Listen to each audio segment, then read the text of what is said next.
네, 준비한다 우리 찬양팀 너무 수고하셔서 너무 감사합니다.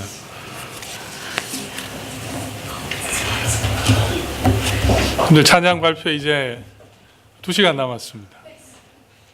준비 많이 하셨죠? 제가 들은 비공식 루트, 비선들의 보고에 따르면 아마 각 구역마다 보이지 않게 아마 열심히 준비했다고 제가 들었습니다. 2달 정도인가요? 수고해 주셔서 너무 감사드리고요. 아마 올해는 연극을 하는 팀이 있나요, 혹시? 연극? 네. 내년에는 아마 연극하는 팀이 나오지 않을까 그런 생각을 하는데, 오늘 제가 듣기로는 뉴스 아이들이 참 열심히 준비를 했습니다. 아이들은 잘 못 알아듣겠지만 또 준비하는 것과 결과는 또 다를 수 있습니다. 너무 낙심하지 마시고요. 오늘 1등 하는 팀에게는 상금이 자그마치 100불이나 된다고 합니다. 남전도에서 돈도 없는데 지금 제가 알기로 지금 대출 받아야 되는 그런 상황으로 알고 있는데, 기꺼이 100불을 도네이션 하셔서 우리가 즐거운 그렇게 시간을 가지려고 합니다. 저희 크리스마스를 쭉 돌아보면서 저의 어릴 적 크리스마스 한번 돌아봤는데요. 교회 생활 어린 시절부터 시작하신 분들은 크리스마스 때문에 꼭 하는 게 있었죠. 무엇을 하셨습니까? 연극을 합니다. 주일학교 아이들은. 혹시 연극 하신 분 계세요? 네, 우리 한 분 계시는데 항상 이 연극을 많이 하게 되는데요. 그 중에 제일 연극을 많이 크리스마스 때 하는 연극이 바로 오늘 읽었던 이 말씀에 나오는 그 내용이죠. 목자들이 예수님의 탄생을 예언을 받고 쫓아가서 경배하는 장면, 또 동방박사들이 찾아와서 예배하는 장면을 연극으로 많이 꾸며집니다. 저도 저희 어머니의 강요에 못 이겨서 연극을 몇 번 참여하게 되었는데요. 핍박받지 않으려고 저는 연극을 사실은 참여를 하게 되었습니다. 제가 주로 어떤 역할을 맡았겠습니까? 여러분들이 잘 아시잖아요. 팩트. 왜 웃으세요? 이 팩트를 보시면 주연을 하지 않았을까? 아마 그렇게는 아무도 생각 안 하실 것 같은데, 보통 아기 예수는 인형으로 대체를 많이 합니다. 그리고 요셉이나 혹은 동방 박사 중에 한 사람으로 여러분들이 생각하지 않을까 생각하는데요. 아니 대사가 많은 역할을 생각할. 제가 맡은 역할은 주로 숫자와 관련이 있었습니다. 행인 2, 목자 3, 이런 주로 배경, 병풍의 그런 역할들을 주로 많이 맡았는데요. 근데 지금 생각 그게 은혜예요. 만약에 제가 그때 뭣도 모르고 주연을 맡아가지고 까불락거렸다면 지금 어떻게 돼 있었겠습니까? 아마 그게 하나님 은혜가 아닌가, 저는 그런 생각들을 좀 하게 됩니다. 오늘 우리가 읽은 이 말씀을 보면 예수님께서 탄생하시던 날에 밤에 이 양떼들을 돌보던 목자들에게 찾아가는 그 장면으로 오늘 말씀은 시작합니다. 여러분들이 이 장면을 상상하시면서 여러분들이 연극을 한 편 만든다 생각하시고 연출가 입장에서 한번 이 장면 어떻게 구성을 할까 한번 제 설교를 들으시면서 한번 상상해 보시죠. 여러 명의 목자들이 낮 동안 양떼를 지키다가 이제 밤에 여러 명이 같이 좀 모였던 것 같아요. 왜 그들이 모였을까요? 그 모인 장면을 여러분 어떻게 연출을 하시겠습니까?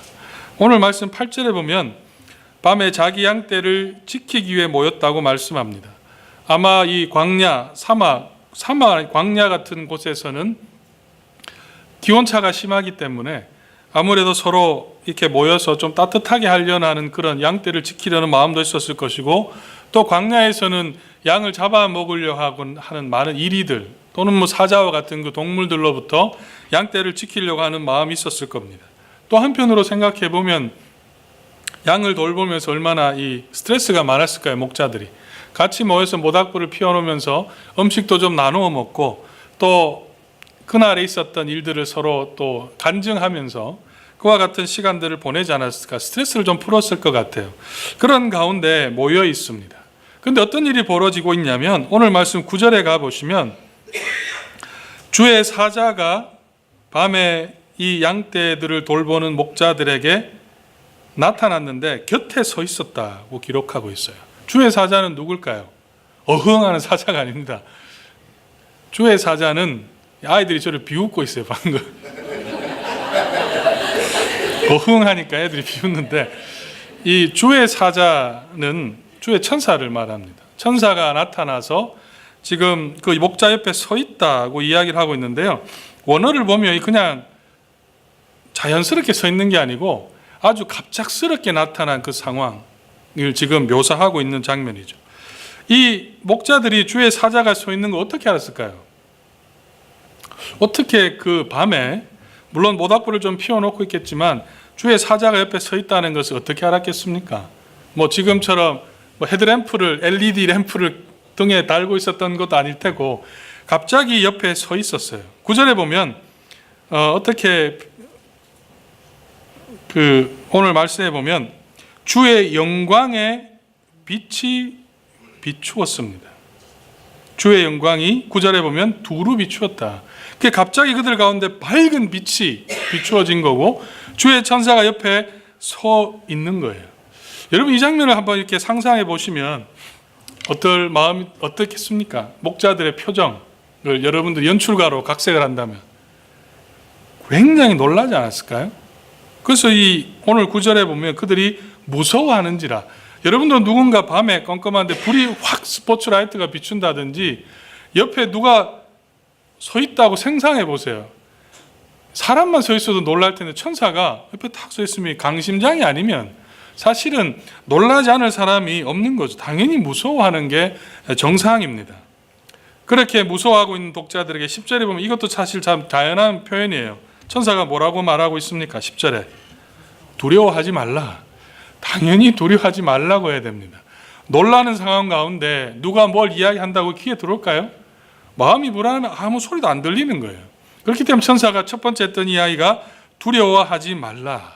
그들의 마음을 안심을 시켜주는 거죠. 그리고 이어서 10절 말씀해 보면 이렇게 보라, 내가 온 백성에게 미칠 큰 기쁨의 좋은 소식을 너희에게 전한다고 지금 말씀하고 있어요. 천사가 나타났을 때 여러분이 옆에 천사가 나타난다면 제일 먼저 뭐가 들겠습니까? 죽을 때가 다 됐구나. 두렵지 않겠어요? 심판이 먼저 생각날 겁니다. 그런데 지금 천사가 와서 너에게 기쁜 소식을 전한다. 이렇게 말씀하는 겁니다. 얼마나 마음에 어쩌면 두렵게 하기 위해서 온 것이 아니라는 거죠. 기쁨을 주기 위해서 왔다고 합니다. 그리고 11절에 보면 이 기쁜 소식이 구체적으로 무엇이라는 것을 가르쳐주고 있는데요. 11절 말씀에 보면 오늘 다윗의 동네에 너희를 위하여 구주가 나셨으니 곧 그리스도 주시니라. 여기서 이 말에 그리스도라는 말은 누구를 말하겠습니까? 메시아입니다. 메시아. 천사가 지금 전하는 기쁜 소식은 너희 가운데 메시아, 그리스도가 나타난다는 것을 지금 예언하고 있는 겁니다. 제가 지난주에 말씀드린 것처럼 지금 이스라엘 어떤 상황입니까? 400년의 그 침묵, 고난이 계속해서 이어지는 그 상황 속에 있습니다. 그들에게 유일한 희망이 하나 있다면 메시아가 오시는 거예요. 구약 성경에 약속했던 그 메시아, 이사야에 약속했고 여러 예언자들을 통해 말씀했던 그 메시아가 오는 것이 그들에게는 유일한 희망이었습니다. 그런데 그들의 그 희망이 메시아가 너희 가운데 왔다는 그 소망을 지금 전해주고 있는 겁니다. 이 말은 한마디로 요약하면 이제 어떤 표현하겠습니까? 이제 너희 고생 끝이라는 거죠. 이제 너에게는 행복이 이루어질 것이라는 것을, 그것이 바로 기쁜 소식을 지금 전하고 있는 거예요. 자, 여기서 또 하나 장면 한번 상상해 보십시오. 여러분이 그 기쁜 소식을 받았던 상황에 지금 목자들이 기쁜 소식을 받았는데 그 목자들이 어떤 표정을 지었을까요? 그 자리에 여러분이 있다고 생각해 보면 여러분이 좋아하는 사지선다로 제가 한번 보기를 드려볼까요? 첫 번째는 아마 야호 하고 막 뛰었겠습니까? 아니면 연예인들이 시상식에서 갑자기 자기 이름이 불릴 때 그 얼떨떨한 표정으로 목자들이 있었을까요? 아니면 전혀 못 믿겠다는 그 의심의 그 눈빛, 아니면 이 모든 감정이 그 목자들 마음속에 다 들었겠습니까? 어떤 거였을까요? 여러분 생각할 때 여러분이 연출가라면 어떻게 그 장면을 그려가겠습니까? 12절에 가면 또 이제 그 천사가 아주 구체적으로 메시아의 탄생에 대해서 가르쳐줍니다. 12절에 보면 이렇게 말하죠. 너희가 가서 강보에 쌓여 구유에 누여 있는 아기를 보리니 이것이 너희에게 표적이니라 하더니, 여기서의 표적, 이것이 표적이다 이 말은 중요한 단어는 이 단어입니다. 구유에 놓여 있는 아기가 표적이라는 거예요. 구유에 놓여 있는 아기가 바로 메시아라는 거죠. 그렇다면 여기서 말하는 표적이라는 것은 여러분 아기들이 태어나면 구유에 놓겠습니까? 어디에 놓을까요 보통? 구유에 놓지 않아요. 말구유, 말이 밥을 먹는 밥통에 놓지 않는 거죠. 지금 거기에 태어나 있다라는 것을 이 주의 천사가 다 가르쳐 줌으로써 메시아가 왔다는 사실, 그것이 표적, 이적임을 보여주고 있는 겁니다. 우리 둘째 딸애가 힐송에 나오는 그 노래, 지금 제가 제목을 모르겠는데요. 그 노래 가사에 보면 구유에 나오는 아기라는 말이 나와요. 그 말을 듣고 아이가 이상하게 생각해요. 아빠 이거 이상해, 노래가 왜 이래? 그 노래가 나오면 틀어달라는 거예요. 굉장히 이상한 장면이죠. 어떻게 아기가 태어났는데 구유에 태어나겠습니까? 지금 그것이 바로 메시아라는 것을 말씀하고 있다는 거예요. 그것을 성경은 보여주고 있습니다. 저는 이 장면을 쭉 묵상하면서 제 머릿속에 이런 생각들을 좀 잠시 했습니다. 왜 이 주의 천사가 양을 치고 있는 그 목자들에게 나타났을까 하는 생각이에요. 나타내야 될 사람들이 참 많은데 왜 이 목자들에게 주의 천사가 나타났을까? 사실 동방 박사는 뭘 보고 쫓아왔습니까? 별을 보고 쫓아왔어요. 주님께서 메시아가 오셨다는 사실을 알려준 사람은 목자들입니다. 왜 많은 사람들 중에 목자였을까요? 효율적인 면에서 한번 생각해 보십시오. 이 누구에게 이 소식을 전해야 이 소식이 확산이 되겠습니까? 비중 있는 사람에게 나타나야 돼요. 목자는 비중이 없는 사람들입니다. 만약에 여러분 같으면 제가 성도 여러분, 내년에 경제가 30% 좋아질 겁니다. 말한다면 여러분 중에 제 말을 믿을 사람이 몇 사람이 되겠습니까? 아마 그냥 제 앞에서는 예 그래요 넘어가겠지 아무도 믿지 않을 거예요. 그런 면들 한번 생각해 보면 아마 직설적인 분들은 그죠? 드디어 목사가 지금 아침을 잘못 먹었나? 왜 설교단에서 헛소리를 하나? 이런 생각들 하게 될 거고, 또 좀 직설적인 분들은 세자로 딱 이야기하겠죠. 미음이 들어가는 말을 딱 하면서 그렇게 할 수 있습니다. 왜냐하면 전문가도 아닌 제가 그 얘기를 한다고 아무도 그 말을 믿지 않아요. 누가 복음을 쓰니 누가도 보면 누구한테 이 복음을 쓰냐면 데오빌로 각하입니다. 다시 말하면 그 당시에 지위가 있는 사람이었다는 거예요. 그 사람에게는 이 사실을, 역사적인 사실이라는 것을 가르쳐 주려면 누구를 통해서 이야기해야 되겠습니까? 그 지위에 맞는 사람의 입을, 아니면 그 사람이 존경할 만한 사람의 말에서 이야기를 해야 되는 거예요. 똑같은 말을 해도 누가 말하느냐에 따라서 그 비중이 틀려지는 거죠. 제가 여기서 말하는 거하고 이찬수 목사님 와서 말하는 거하고 비중이 틀린 거예요. 그렇지 않겠습니까? 똑같이 제가 이렇게 설교를 들어보니까, 유명한 분들 설교를 들어보니까 제가 했던 말하고 다 똑같아요. 네, 혹시나 이게 광고에 또 이렇게 혹시나 또 이 명예훼손에 걸릴까 제가 요건 좀 삭제해 주세요. 사실은 똑같은 거예요. 그런데 누가 하느냐에 따라서 그 비중이 틀려지는 거죠. 그렇다면 이 장면에서 하나님께서는 목자보다는 대제사장이라든지 아니면 또 뭐 헤롯 왕이라든지 이런 사람에게 나타나서 탁 이야기해 줘야 그게 훨씬 효율적일 텐데 하필이면 그 목자, 양을 치는 목자들에게 나타나셨습니다. 저의 이런 생각에 힘을 주는 것은 15절 이하의 말씀을 가보시면 이 목자들이 천사들이 말한 것을 떠나서 이제 찾아가서 17절에 가보면 자기들이 들은 말들을 전했습니다. 18절에 가시면 듣는 자가 다 목자들이 그들에게 말한 것들을 놀랍게 여겼다. 아주 우리 표현은 놀랍게 여겼다는 표현이 영어 원어를 보면은 이상하게 여겼다는 거예요. 이상하게 여겼다는 말이 뭐겠습니까? 그 말을 믿었다 안 믿었다? 신뢰하지 않았다는 겁니다. 딱 한 사람 누굽니까? 19절에 마리아만 그것을 마음에 새기어 생각했다는 거예요. 그런 면을 생각해 보면 왜 목자에게 하필이면 차라리 이 자리에 오셔서 우리한테 한번 말씀해 주시지. 아니면 여러분한테 직접 탁 나타나, 꿈도 아니에요. 직접 탁 와서 이야기해 주시면 얼마나 우리 마음이 기쁘겠습니까? 왜 목자일까? 제가 어느 분 설교를 보니까 이렇게 설명했더라고요. 성실한 자가 주를 봅니다. 참 성실한 자가. 그 또 한편으로는 둘째는 이렇게 또 설교를 했어요. 정직한 자가 주를 보게 된다고 했어요.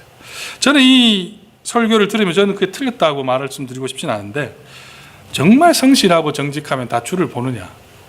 제 마음에는 딱 그럼 나는 주를 못 보겠구나. 왜냐하면 저는 사실 정직하지 않아요. 저는 밥을 먹었으면서도 여러분들이 전화한 밥을 안 먹었다고 합니다. 저는 바쁜데요, 안 바쁘다고 이야기를 해요. 정직하지 않잖아요. 저부터 이 말이 탁 걸리는 겁니다.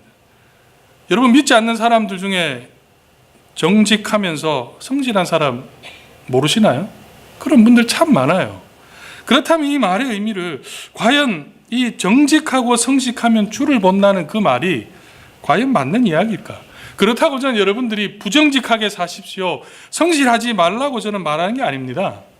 우리는 분명히 이것을 생각해 보면서 제가 생각했던 것은, 그런 알려지지 않은 그 사실보다는 저는 이 말씀에서 이 목자라는 그 사실, 알려진 사실을 저는 좀 주목해 보고 싶었습니다.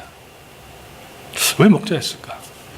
그 당시의 목자는 우리가 잘 알려진 바대로 목자들은 사실은 배운 것도 없는 그런 사람들이었고 사회적 지위도 높지 않은 사람입니다. 그 당시에 이 문헌들을 찾아보면, 이 학자들에 따르면 목자들은 주로 부자들이 양떼를 다 맡겨서 키우게 하는 거죠. 밖에 나가서 지금 밤에 잠자는 사람들, 목자들이 잠자는 이름 한번 보셨나요? 물론 나라가 좀 다르긴 하지만 제가 전에 말씀드렸던 그 다큐멘터리에 보면 목자들이 그 아이가 양을 보는데요, 양 가운데 자더라고요. 양 가운데, 그 추운데 이불 하나 덮고, 그 밖에서 제대로 된 침대도 없이 그냥 자는 거예요. 그만큼 삶이 어렵다는 말씀이죠. 그런데 그들에게 지금 놀라운 소식을 전했다는 것은 저는 중요한 의미가 있다고 저는 묵상하게 되었습니다. 이 말의 의미는 저는 이렇게 생각합니다. 사람들은 차별할지 모르지만 복음에는 차별이 없다는 거예요. 사람들은 그 사람이 무엇을 가졌느냐, 무엇을 배웠느냐 두고 레벨을 지어요. 하지만 복음은 모든 사람들을 품습니다. 그렇기 때문에 예수님 앞에는 동방박사도 있고 목자도 찾아온 거예요.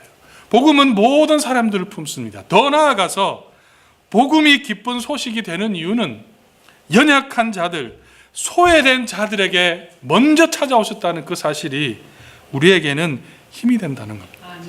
혹시 여러분 가운데 2018년도에 계획했고 애쓰던 일들이 잘 되지 않아서 위축되는 분들이 있다면, 이 목자 가운데 찾아오신 그 아버지 하나님을 여러분의 마음에 담아둘 수 있기를 소망합니다.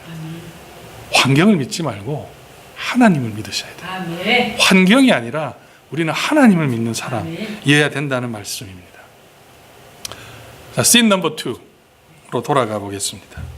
목자들에게 주의 천사의 이 놀라운 소식을 전해 들은 이 목자들은 14절에 보면 그 천군과 천사들이 나타나서 하시는 말씀을 듣게 됩니다. 찬양을 듣게 되죠. 한번 같이 읽어볼까요? 14절. 자, 시작. 키 높은 곳에는 하나님께 영광이요, 땅에서는 하나님이 기뻐하시는 사람들 중에 평화로다. 아멘. 지금 여러분 이 말씀을 보면 우리 성경에는 이렇게 번역해요. 지극히 높은 곳에는 뭐가 있다고요? 하나님께 영광이다. 하늘, 궁창을 말하는 거죠. 하나님께 영광이다. 그 땅에는 뭐가 있습니까? 하나님이 기뻐하시는 사람 중에 땅에서는 평화로다. 이렇게 표현이 되어 있어요. 그런데 이러한 번역이 틀린 것은 아니지만 또 다른 번역이 가능합니다. 몇몇 초대 아주 옛날에 쓰여졌던 사본에 따르면 이제 이 기쁨이라는 이 단어를 소유격으로 보느냐 주격을 보느냐에 따라 의미가 달라져요. 주격을 보면 이렇게 됩니다. 하나님께는 영광이고 땅에는 평화고 사람들에게는 기쁨이다는 의미예요. 이걸 KJV 영어 성경은 그 번역을 따르고 있는데요. 중요한 건 세 단어입니다. 영광, 평화, 기쁨. KJV의 번역을 저는 선호하는데, 하늘에는, 이 궁창에는 하나님의 영광을 선포하고, 땅은 뭡니까? 평화, 피스가 있고, 그 사람들에게는 뭐가 있어요? 기쁨이 있다. 저는 이 말을 이렇게, 이 말씀을 쭉 묵상하면서 제 마음에 들었던 내용은 어떤 내용이었냐면, 하나님이 창조했던 그 아름다움을 저는 생각했습니다. 하나님이 창조했던 그 아름다움은 이 궁창과 이 하늘은 하나님의 영광을 선포했습니다. 땅은 어땠습니까? 이사야에 나오는 말씀처럼 식물과 동물, 이리와 양이 함께 뛰노는 그 평화가 이 땅에는 있었습니다. 그리고 사람에게는 하나님이 주시는 또 땅에서 주는 그것을 통해서 기쁨이 그들 가운데 있었던 거예요. 다시 말하면 창조의 아름다운 모습이 바로 이 영광이고 기쁨이고 평화였다는 거예요. 근데 제가 들어와서 어떻게 되었습니까? 그 모든 것이 깨어졌어요. 하나님의 영광이 선포되지 못했고 또 사람들 사이에는 기쁨이 없었죠. 살인과 두려움이 사람들 사이에 찾아오게 됐고 동물에는 이리와 사자가 양들을 잡아먹는 그 평화가 완전히 깨어져 버린 상황입니다. 이 세 단어를 여러분 한번 생각해 보세요. 여러분이 꿈꾸는 삶이 뭐겠습니까? 지난 한 주 동안 정말 열심히 살아왔던 그 몸부림친 이유가 사실은 이 세 가지예요. 이 땅에서 우리 가운데, 우리 가정에, 우리 교회에 평화가 넘치고 우리의 자녀들에게 내 삶의 기쁨이 넘치고 또 우리 성도들은 하나님의 영광이 되는 삶을 위해서 우리가 최선을 다해서 살아왔지 않습니까? 또 그것을 여러분 추구하고 있지 않습니까? 이 마음을 반대로 돌려보면 두려움이에요. 우리가 열심히 삶을 살아가는 이유는 혹시나 내 가정의 평화가 깨어질까, 내 안에 기쁨이 사라질까 두려운 거예요. 그리고 성도로서 하나님의 영광을 가리게 될까 두렵기 때문에 우리는 말씀대로 살려고 발버둥을 치는 겁니다. 그런데 지금 그 영광과 그 평화와 그 기쁨이 우리의 것이 될 수 있다고 지금 말씀하고 있는 겁니다. 너에게 주어졌다는 거예요. 이것이 언제 여러분 찾아오는지 아세요? 이 기쁨과 영화와 평강이 언제 찾아왔습니까? 오늘 말씀해 보면 다시 본문으로 돌아가 보면 이 목자들이 처음 천사를 맡았을 때 반응을 한번 보세요. 무엇이 되어 있습니까? 무서워했다, 두려워했다고 했어요.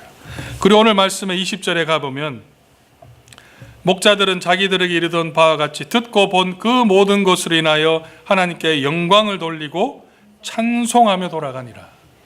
무엇입니까? 기쁨이 있었기 때문에 찬송이 있는 거죠. 영광을 돌렸고 그들 마음속에 평화가 찾아왔습니다. 180도 달라진 그 가운데 무엇이 있었습니까? 그들은 구유에 누워있는 메시아를 본 겁니다. 그들이 돌아간 곳은 똑같은 곳이에요. 그들이 돌아간 곳은 광야이고 양들 사이에 옛날에 자신들의 모습을 똑같이 돌아갔습니다. 하지만 그들이 예수 그리스도를 보았을 때 그들의 마음속엔 찬송이 있었고 기쁨과 평안이 살아났다는 겁니다. 이러한 사실을 통해 우리에게 주시는 하나님의 뜻은 여러분 마음에 참된 그 평화가 넘치기를 소망한다면 주를 보아야 된다는 겁니다. 아멘. 여러분 마음속에 참된 만족을 누리기를 원하신다면 주를 만나야 된다는 거예요. 주님이 우리의 소망이 된다는 겁니다. 얼마나 많은 사람들이 사람들 때문에 사람들 찾다가 상처받고 기쁨을 세상 속에 찾다가 상처를 받습니까? 우리 아이들이 지금 저기 뒤에 있는데 지난주에 참 가슴 아픈, 여러분 잘 모르시죠?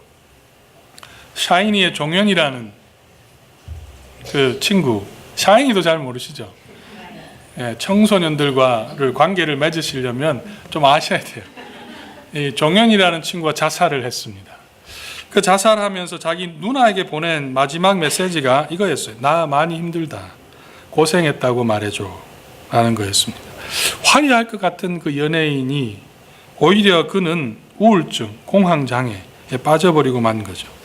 그가 극단적인 선택을 한 이유는 저는 이 세 가지입니다. 그 마음속에 무엇이 없었습니까? 평화가 없었던 거예요. 그 마음에 기쁨이 없었던 겁니다. 사람들 앞에 마음의 기쁨과 평화가 없는 가운데 기뻐하게 해야 되고 밝은 표정을 지어야 되는 그 내적 갈등이 얼마나 심했겠습니까? 저를 특히 가슴 아프게 한 장면은 그 청년이 장례식을 하는 장면이 여러분 주목하시는지 모르겠습니다. 기독교식이었어요. 기독교식으로 되었다는 말은 전 두 가지 의미가 있다고 생각해요. 하나는 그가 교회를 다녔거나 두 번째는 그 주변의 사람이 교회를 다녔겠죠. 가족들이. 그래서 목사에게 교회에 장례식을 부탁하지 않았겠습니까? 정확하게는 알 수 없습니다. 제가 안타까웠던 사실은 이겁니다. 그 주변에는 복음의 기쁜 소식이 있었다는 겁니다. 만약에 교회를 다녔다면 그는 교회를 통해서 수많은 복음의 메시지를 들었을 겁니다. 만약에 그가 교회를 다니지 않았다 하더라도 그 주변에는 복음을 아는 사람들이 있었다는 거예요. 그렇다면 그는 복음을 들었을 가능성이 있지 않았겠습니까? 만약에 그가 교회에서 복음의 메시지를 바르게 들었다면, 기쁨을 주기 위해서 오셨던 예수 그리스도를 만났다면, 그리고 그 주님 앞에 하나님의 영광을 꿈꾸는 연예인이 되었다면 과연 극단적인 선택을 할 수 있었겠습니까? 주를 보았다면 그 인생이 달라지지 않았겠습니까? 제가 오늘 아침에 73번을 타고 아침에 8시쯤 차를 타고 오는 길이었습니다. 제 옆으로는 3번의 사이렌이 지나갔어요. 911이 지나가고, 또 한편에서는 그 앰뷸런스가 지나가고, 또 한쪽에서는 차가 플로버돼서 사이렌이 돌아가고 있는 것을 보았습니다. 제가 그 장면을 보면서 이런 생각을 좀 했어요. 이 세상에 기쁨이 있는가? 이 세상에 평화가 있는가? 경찰차가 지나갔다는 것은 누군가가 사고를 당했다는 것이고, 앰뷸런스가 지나갔다는 것은 누군가가 사고를 당해서 쓰러졌다는 사인이겠죠. 그런 모든 것들을 볼 때 이 세상에 정말 평화가 무엇인가? 많은 사람들이 평화를 찾고 기쁨을 찾지만 그 속에 평화가 있습니까? 주가 우리의 평화입니다. 주님을 우리가 만날 때, 그 모든 인생의 폭풍 속에서도 참된 평화가 누릴 수 있다는 것을 우리는 왜 자꾸 잊어버리는 걸까요? 우리는 왜 그것을 놓쳐버리겠습니까? 사랑하는 성도 여러분, 크리스마스는 이 세상 가운데 창조의 그 기쁨, 영광과 평화와 기쁨을 주시기 위해서 우리에게 오신 거룩한 날입니다. 이날 주를 보십시오.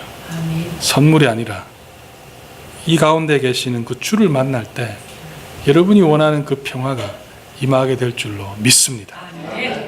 기도하겠습니다. 사랑하는 아버지 하나님,